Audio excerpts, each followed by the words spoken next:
the bunny was excited but nervous. Today was her very first day of school. She had her favorite blue backpack, a shiny new pencil, and her lunchbox packed with a carrot sandwich. As Luna hopped along the forest path, she met her friend, Max the squirrel. "Are you ready, Max?" she asked, her voice trembling a little. Max smiled and nodded. "I am, but I'm a bit scared too. What if we don't make any friends?" Luna thought about this. We could be brave together.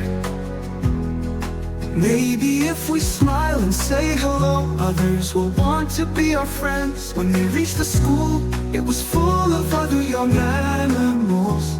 There was Ellie, the elephant, who looked shy, and Sam the